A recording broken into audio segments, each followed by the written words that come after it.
Hi geniuses, welcome to the channel Science Wizard Pooja Ranjan. This channel is all about the science subject of classes 6th, 7th, 8th, 9th and 10th physics and chemistry.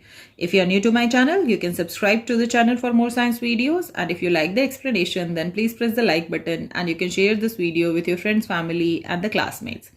So the chapter which we are going to discuss today is of class 8, chapter 15, chemistry, chemical effects of electric current. So इस chapter पे मैं already 2 videos बना चुकी हूँ, उनका link मैं आपको description box में दे दूंगी, आप जाके चेक कर सकते हैं. So the topic which we are going to discuss today is the electrolysis. Okay, so electrolysis of water आपने क्लास 7th में भी पढ़ा था और वहां पे आपने सिर्फ इतना ही पढ़ा था कि इलेक्ट्रोलाइसिस ऑफ वाटर में क्या होता है कि जो वाटर है वो ब्रेक डाउन होता है into the hydrogen and oxygen. अब वाटर हाइड्रोजन और ऑक्सीजन में क्यों ब्रेक डाउन होता है? क्योंकि अगर आपको याद हो तो जो हाइड्रोजन और ऑक्सीजन हैं जब वो केमिकली रिएक्ट करते हैं एक दूसरे के संग इन अ फिक्स्ड रेशियो तो वहां पे वाटर फॉर्म होता है जिसका फॉर्मूला होता है H2O. ओके, सो इसीलिए जब वाटर के थ्रू इलेक्ट्रिक करंट पास करवाया जाता है तो उसके कारण वहां पे एक केमिकल इफेक्ट कॉज होता है और केमिकल इफेक्ट का मतलब वहां पे केमिकल रिएक्शन होती है और जब केमिकल रिएक्शन होती है तो जो वाटर होता है वो ब्रेक डाउन होता है into the hydrogen and oxygen gas. Okay, तो ये प्रोसेस जो होता है electrolysis of water, this is the chemical effect of electric current. Okay, ये कैसे टेक्स प्लेस करता है और इसके लिए आपको क्या क्या चीजें रिक्वायर्ड है, लेट मी एक्सप्लेन यू. सो अगर इलेक्ट्रोलाइसिस ऑफ वाटर की बात करें तो दिस इज द सेटअप जो कि आपको रिक्वायर्ड है टू कंडक्ट द एक्सपेरिमेंट. ठीक है, इसमें क्या क्या चाहिए होता है हमें? सबसे पहले आपको एक बीकर लेना होता है. That beaker should be transparent. ठीक है, या आप कोई भी ग्लास का कंटेनर ले सकते हैं ट्रांसपेरेंट. उसके अंदर यहाँ पे हम लोग एक लिक्विड फिल करते हैं. ठीक है, अब वो जो लिक्विड होता है दैट इज द सॉल्यूशन. तो मैंने आपको लास्ट वीडियो में भी समझाया था इस चैप्टर के कि जब भी कोई भी लिक्विड है, ठीक है, अगर आपको उसको कंडक्टिंग बनाना है, अगर वो उतना इलेक्ट्रिसिटी कंडक्ट नहीं कर रहा है तो आप उसमें क्या कर सकते हैं, आप उसमें सॉल्ट ऐड कर सकते हैं, एसिड्स ऐड कर सकते हैं और बेसेस ऐड कर सकते हैं. तो इनको ऐड करने से जो नंबर ऑफ आयन्स हैं इनटू द सॉल्यूशन वो इंक्रीज हो जाते हैं और क्योंकि लिक्विड में जो आयन्स हैं वही इलेक्ट्रिसिटी कंडक्ट करते हैं, सो इसीलिए by adding the acid, bases and salt you can increase the conductivity of water. ठीक है, सो यहाँ पे ये जो लिक्विड हमने लिया है, ये जो सॉल्यूशन है वो किस किस का है? सो यहाँ पे हमने जो सॉल्यूशन लिया है वो है वाटर और उसमें हमने ऐड किए हैं कुछ ड्रॉप्स ऑफ सल्फ्यूरिक एसिड. ठीक है, the DIL represent here the dilute sulphuric acid. Okay, so पहले हमने सल्फ्यूरिक एसिड को डाइल्यूट कर लिया है पानी मिक्स करके और फिर उसके कुछ ड्रॉप्स हमने इस वाटर में ऐड किए हैं. तो जब भी आप वाटर में डाइल्यूट सल्फ्यूरिक एसिड ऐड करेंगे तो वो एक सॉल्यूशन बन जाएगा और उसको हमने यहाँ पे बीकर में लिया है. ठीक है, तो इलेक्ट्रोलाइसिस प्रोसेस करते वक्त जो भी आप लिक्विड इस बीकर में लेते हैं उसको हम कहते हैं इलेक्ट्रोलाइट. ओके, सो यहाँ पे हमने कौन सा लिक्विड लिया है यहाँ बीकर में? That is the solution of water and dilute H2SO4. तो यहाँ पे ये जो वाटर और डाइल्यूट H2SO4 हैं they are called the electrolyte. ठीक है, इसके अलावा जो आपको 2 चीजें और चाहिए होती हैं इलेक्ट्रोलाइसिस प्रोसेस के लिए, वो हैं इलेक्ट्रोड्स. ओके, अब ये इलेक्ट्रोड्स क्या होते हैं और कौन से सब्सटेंस को एज अ इलेक्ट्रोड ले सकते हैं आप यहाँ पे? तो यहाँ पे जो इलेक्ट्रोड्स होते हैं वो कोई भी मेटल के आप शीट ले सकते हैं, आप मेटल का रॉड ले सकते हैं, कोई भी मेटल का सब्सटेंस आप ले सकते हैं. क्यों ले रहे हैं यहाँ पे मेटल ही? क्योंकि जो मेटल है that is the good conductor of electricity. So यहाँ पे ये जो दोनों इलेक्ट्रोड्स हमने लिए हैं, both the iron nails, we are going to connect them with the battery और द सेल. सो यहाँ पे जो मैंने लिया है दैट इज द सेल. ठीक है, बिकॉज आप 2 लाइंस देख रहे हैं, सिर्फ एक बड़ी एक छोटी. तो जो बड़ी लाइन है वो पॉजिटिव टर्मिनल रिप्रेजेंट करती है ऑफ द सेल और जो छोटी लाइन है that represent the negative terminal of the cell. ठीक है, और जब इसी एक से ज्यादा सेल्स को जब एक दूसरे के संग जोड़ देते हैं तो वो रिप्रेजेंट करती है बैटरी. तो इसीलिए मैंने बैटरी और सेल दोनों लिखा है, आप कुछ भी ले सकते हैं. सो यहाँ पे एक आयरन नेल को कनेक्ट किया है with the positive terminal of the cell और दूसरा आयरन नेल को मैंने कनेक्ट किया with the negative terminal of the cell. ठीक है, तो इतनी चीजें आपको electrolysis of water process conduct करने के लिए चाहिए. तो इलेक्ट्रोलाइट क्या हुआ? अपना सॉल्यूशन. सॉल्यूशन कैसे बनाया है आपने? वाटर में डाइल्यूट सल्फ्यूरिक एसिड ऐड करके. इलेक्ट्रोड्स क्या होते हैं? You can take any metal और ग्रेफाइट जो कि कार्बन का फॉर्म होता है। आपने मेटल एंड नॉन मेटल में पढ़ा है कि जो ग्रेफाइट्स होते हैं they are the good conductor of electricity, और लास्ट वीडियो में भी मैंने आपको एक्सपेरिमेंट करके दिखाया था। तो यहाँ पे मैंने आयरन नेल्स लिए हैं, इसके अलावा वायर्स और सेल या बैटरी आप कुछ भी ले सकते हैं। ओके, अब यहाँ पे अगर इलेक्ट्रोड्स की बात करें तो पहले इलेक्ट्रोड्स के बारे में समझते हैं, वो क्या होते हैं, उन पे कैसे चार्ज होते हैं। सो अगर इलेक्ट्रोड्स देखेंगे तो electrodes are of two types. Okay, first one is cathode, second one is anode. Okay, अब ये कैथोड और एनोड इलेक्ट्रोड कहाँ से आ गए मैडम? हमने तो आयरन नेल ही लिया था दोनों जगह, तो दोनों आयरन नेल तो सेम ही होंगे, तो फिर ये एक कैथोड और एक एनोड कैसे हो गया? तो यहाँ पर क्या होता है, आप दोनों आयरन नेल आपने सेम ही लिए हैं, ठीक है, बट एक आयरन नेल जिसको आपने negative terminal of the battery connect किया है तो वो एक्ट करता है एज अ कैथोड, और वो आयरन नेल जिसको कि आपने positive terminal of the battery से कनेक्ट किया है वो एक्ट करता है एज एनोड। सो अगर इस पूरे सेटअप में मैं आपसे पूछूं कि कौन सा आयरन नेल आपका कैथोड है और कौन सा आयरन नेल आपका एनोड है, ओके, सो अगर आप देखोगे तो ये वाला जो आयरन नेल है इसको कनेक्ट किया है वायर की मदद से to the positive terminal of the battery. तो जो भी आयरन नेल कनेक्ट होता है to the positive terminal of the battery, तो ये वाला जो आयरन नेल है इसको हम कहेंगे एनोड, ठीक है, और ये वाला आयरन नेल जो कि कनेक्ट है to the negative terminal of the battery इसको हम कहेंगे कैथोड, ठीक है। तो जो इलेक्ट्रोड्स होते हैं they are of two type, cathode और एनोड। तो यहां पे बच्चा बस एक चीज में कंफ्यूज नहीं होना है कि ये दोनों ही जो इलेक्ट्रोड्स आप ले रहे हैं they both can be of the same material, okay, but एक को कैथोड और एक को एनोड इसीलिए कह रहे हैं सिर्फ क्योंकि एक को हमने कनेक्ट किया है to the positive terminal of the battery, एक को कनेक्ट किया है to the negative terminal of the battery. तो जो पॉजिटिव टर्मिनल से कनेक्टेड है वो एज अ एनोड एक्ट करता है, और जो नेगेटिव टर्मिनल से कनेक्टेड है वो एज अ कैथोड एक्ट करता है। दूसरी चीज जो आपको याद रखनी है कि अब आपने क्या किया, जैसे ही आप पानी में सल्फ्यूरिक एसिड डालोगे, ठीक है, तो वहां पे ऐड करते ही जो वाटर और सल्फ्यूरिक एसिड है that breaks down into ion, ठीक है। तो यहां पर बेसिकली हम क्या देख रहे हैं कि जो वाटर है इलेक्ट्रोलाइसिस प्रोसेस में वो ब्रेक डाउन हो रहा है into the hydrogen and oxygen gas. तो वो कैसे होता है, लेट मी एक्सप्लेन यू। तो सबसे पहले क्या होता है कि जो वाटर है आपका वो ब्रेक डाउन होता है इनटू द आयंस। कौन कौन से आयंस? एक पॉजिटिव और एक नेगेटिव आयन, ये मैं आपको ऑलरेडी लास्ट वीडियो में बता चुकी हूं। तो जो पॉजिटिव आयन होता है आपका उसको हम कहते हैं कैटायन, ओके। सो यहाँ पे किस पे पॉजिटिव चार्ज है? हाइड्रोजन पे, ओके। सो हाइड्रोजन पे पॉजिटिव चार्ज है तो इसीलिए H+ जो है वो कैटायन है, और यहाँ पे जो OH- आयन है क्योंकि इस पे नेगेटिव चार्ज है OH पे, तो यहाँ पे इस पे नेगेटिव चार्ज होने के कारण this is called the anion. तो आयंस भी दो तरह के होते हैं, कैटायंस और एनायंस। तो जिस पे पॉजिटिव चार्ज होता है उसको कैटायन कहते हैं, जिस पे नेगेटिव चार्ज होता है उसको एनायन कहते हैं, ठीक है। और ये आप ऑलरेडी पढ़ चुके हो कि जो अपोजिट चार्जेस होते हैं वो एक दूसरे को हमेशा अट्रैक्ट करते हैं, ठीक है। सो क्योंकि हाइड्रोजन जो है उस पे पॉजिटिव चार्ज है और वो कैटायन है, ठीक है, तो इसीलिए अगर इस पे पॉजिटिव चार्ज है तो ये कौन से इलेक्ट्रोड की तरफ अट्रैक्ट होगा? पॉजिटिव वाले या नेगेटिव वाले? ऑब्वियसली अपोजिट चार्ज इलेक्ट्रोड की तरफ अट्रैक्ट होगा। तो क्योंकि इस पे पॉजिटिव चार्ज है तो वो उस इलेक्ट्रोड की तरफ जाएगा जिस पे नेगेटिव चार्ज है। नेगेटिव चार्ज किस पे है? तो देखो कैथोड जो होता है ना उस पे नेगेटिव चार्ज होता है, और जो एनोड होता है उस पे पॉजिटिव चार्ज होता है। तो क्योंकि यहाँ H+ पे पॉजिटिव चार्ज है तो वो अट्रैक्ट होगा negatively charge electrode, that is the cathode, okay. और जो OH- आयन है उसमें नेगेटिव चार्ज है इसीलिए वो एनायन कहला रहा है, तो वो अट्रैक्ट होगा to the positively charge electrode, that is called the anode, okay. अब इस कैथोड और एनोड पे चार्ज कहां से आया? वही बैटरी से, क्योंकि मैंने इसको negative terminal of the battery से कनेक्ट किया है इसीलिए कैथोड पे नेगेटिव चार्ज है, और इसीलिए मैंने इसको पॉजिटिव टर्मिनल ऑफ बैटरी से कनेक्ट किया है इसीलिए एनोड पे पॉजिटिव चार्ज है।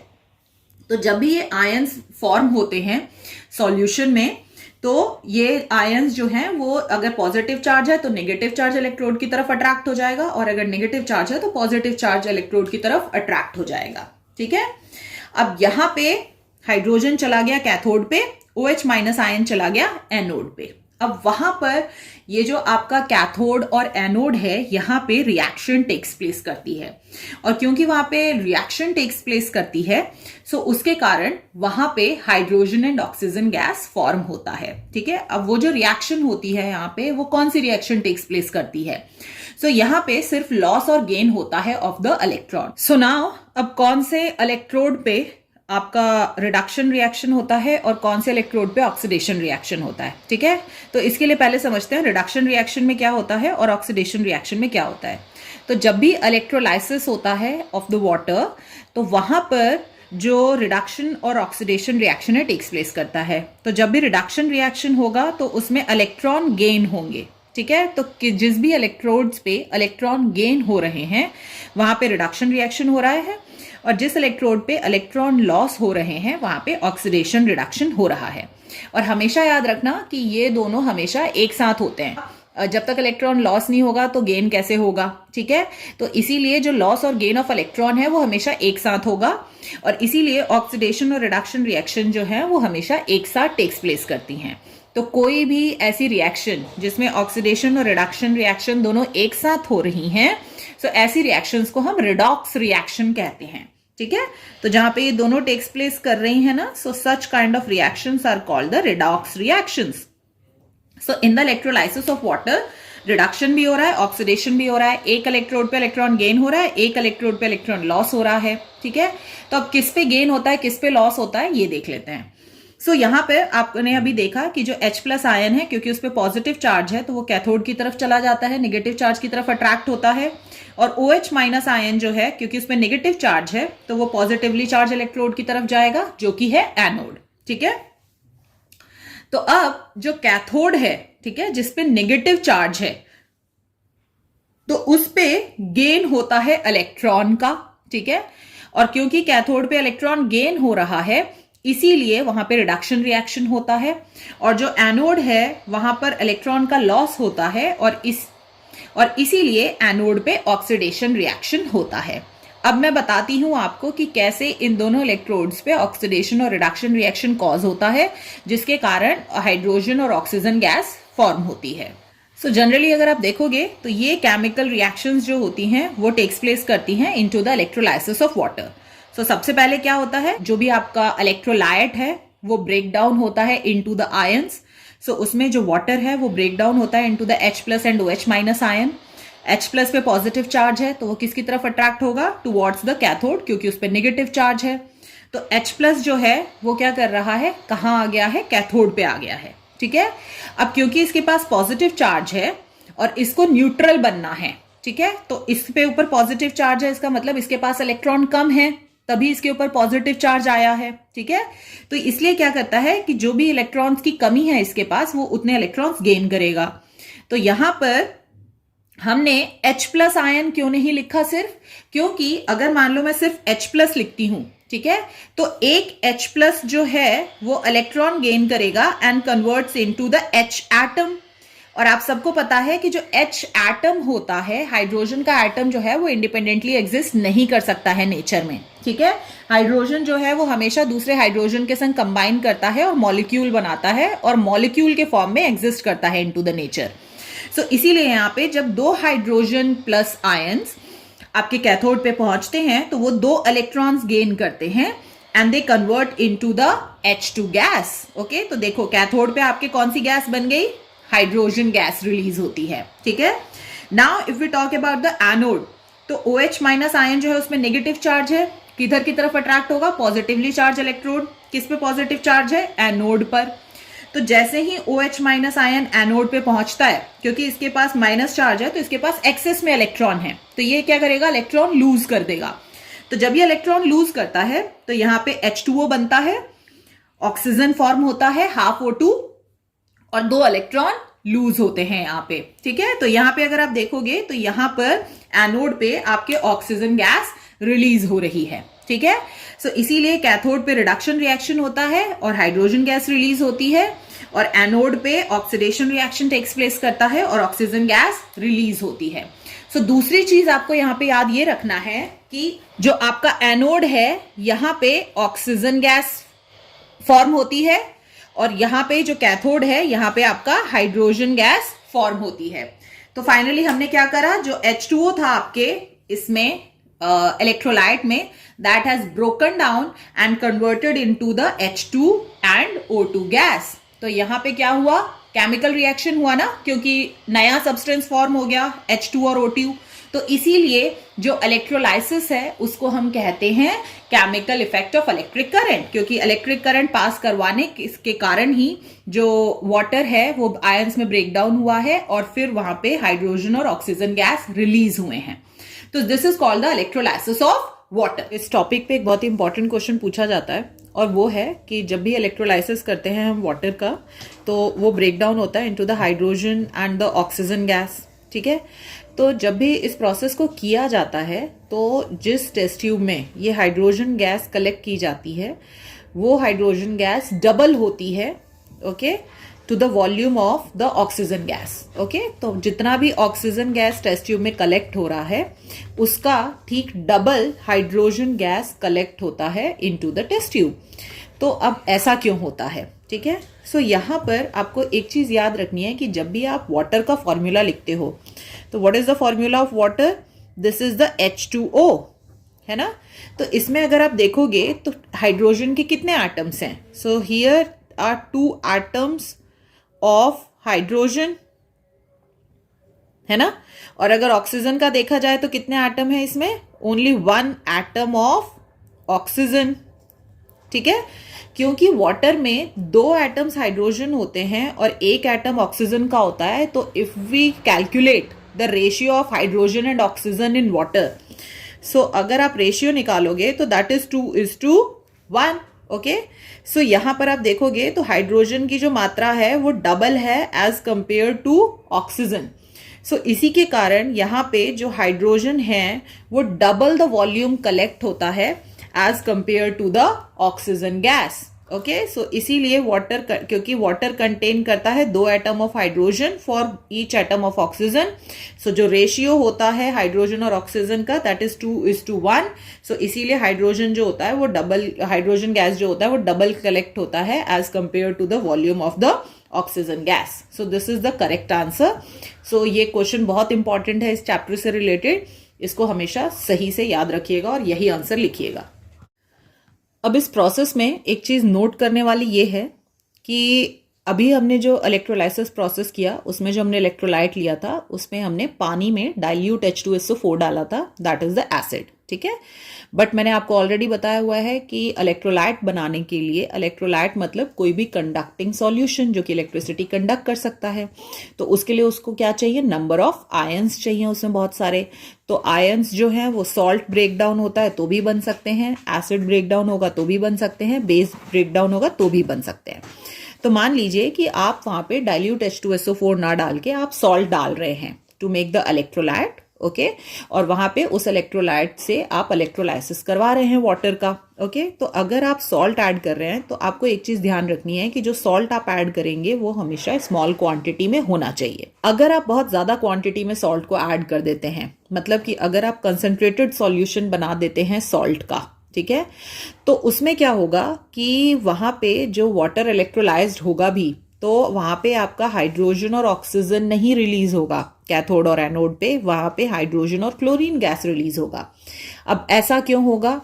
क्योंकि अगर मैं कंसंट्रेटेड सॉल्यूशन ले रही हूँ NaCl का तो उसमें बहुत ज्यादा नमक है, ठीक है, तो उसमें जितने भी नमक के मॉलिक्यूल्स हैं वो ब्रेक डाउन होंगे into the Na+ and Cl- ion, ठीक है, और वाटर के जो मॉलिक्यूल्स हैं वो ब्रेक डाउन होंगे into H+ and OH- ion. So क्योंकि अब यहाँ पे कंसंट्रेटेड सॉल्यूशन लिया है तो अब इसका जो कंसंट्रेशन है सॉल्यूशन में इन आयंस का, ठीक है, वो ऑलमोस्ट इनके बराबर होगा, ठीक है, क्योंकि बहुत ज्यादा कंसंट्रेटेड लिया है तो इसका मतलब बहुत नमक है, तो जितना ज्यादा नमक लोगे उतने Na+ और Cl- आयन बनेंगे। तो अब H+ भी उतने ही ज्यादा हैं जितने Na+ हैं और Cl उतने ही हैं जितने OH- आयन हैं। सो यहाँ पे आप देखोगे तो 2 आयंस हो गए, 2 पॉजिटिव आयंस हो गए और 2 नेगेटिव आयंस हो गए, ठीक है। तो अब यहाँ पे अगर मान लो कि मैं कैथोड लेती हूँ और एनोड लेती हूँ, तो आपको पता है कि कैथोड पे नेगेटिव चार्ज होता है और एनोड पे पॉजिटिव चार्ज होता है, ठीक है। तो अब जितने भी पॉजिटिव आयंस हैं दे और वो सारे के सारे अट्रैक्ट होंगे कैथोड से, तो यहाँ पे Na+ भी आ जाएगा और H+ भी आ जाएगा कैथोड पे, ठीक है। और यहाँ पे Cl- आयन भी आ जाएगा और OH- आयन भी आ जाएगा। अब नाउ कौन सा ऐसा आयन है, ठीक है, जो कि पहले रिएक्शन करेगा, क्योंकि अब यहाँ पे इन दोनों के बीच में कंपटीशन होगा और जो पहले इलेक्ट्रॉन गेन कर लेगा, ठीक है, वो रिलीज हो जाएगा एट द कैथोड, और यहां पे जो पहले इलेक्ट्रॉन लूज कर देगा वो रिलीज हो जाएगा एट द एनोड। यहां पे भी इन दोनों के बीच में कंपटीशन होगा। तो जब यहां पे इन दोनों के बीच में कंपटीशन होता है तो जिसका एक वर्ड है जिसको हम कहते हैं इलेक्ट्रोड पोटेंशियल, ठीक है। सो कंपटीशन का मतलब होता है कि इन दोनों हर आयन का एक इलेक्ट्रोड पोटेंशियल होता है, और क्योंकि यहां पे जो कैथोड है उस पे कौन सा रिएक्शन होगा, रिडक्शन रिएक्शन। क्यों भाई, क्योंकि ये क्या करेंगे, ये इलेक्ट्रॉन को गेन करेंगे, तो यहाँ पे गेन ऑफ इलेक्ट्रॉन्स होगा, ठीक है, क्योंकि इन पे पॉजिटिव चार्ज है तो they are going to gain the electron. So यहाँ पे जो रिडक्शन इलेक्ट्रोड पोटेंशियल है आपके H+ आयन का वो हायर है, ठीक है, as compare to Na+ ion.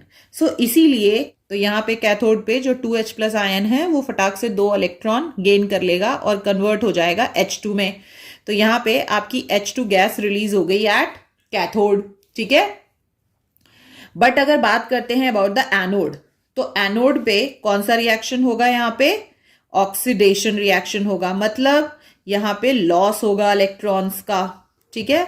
सो अब इन दोनों में से अगर कंपटीशन देखा जाएगा तो ये वाला जो है उसका ऑक्सीडेशन पोटेंशियल जो है वो ज्यादा होगा, ठीक है। सो इसीलिए इसके बजाय पहले क्लोरीन ही क्या करेगा कि आपका इलेक्ट्रॉन लूज कर देगा, ठीक है, और यहां पर क्लोरीन फॉर्म कर देगा बाय लूजिंग द 2 इलेक्ट्रॉन्स। अगर मैं बहुत ज्यादा मात्रा में आपका सॉल्ट डाल देती हूं तो बहुत ज्यादा मात्रा में Cl- आयन हो जाएंगे, ठीक है, OH- आयन के बराबर।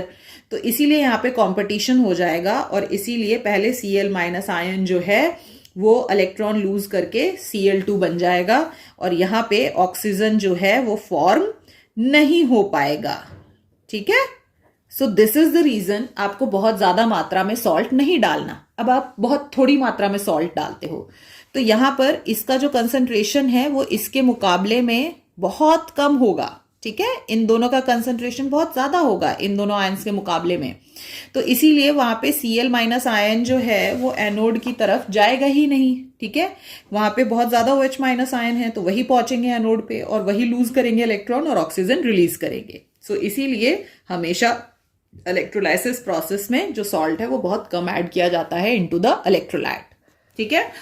अब वो जो सब्सटेंस होता है जो कि इलेक्ट्रिसिटी कंडक्ट करता है इनटू द लिक्विड स्टेट, या फिर जब आप उसको पानी में डिसॉल्व करते हैं और ब्रेक होता है into the ions during the process, उसको इलेक्ट्रोलाइट कहते हैं।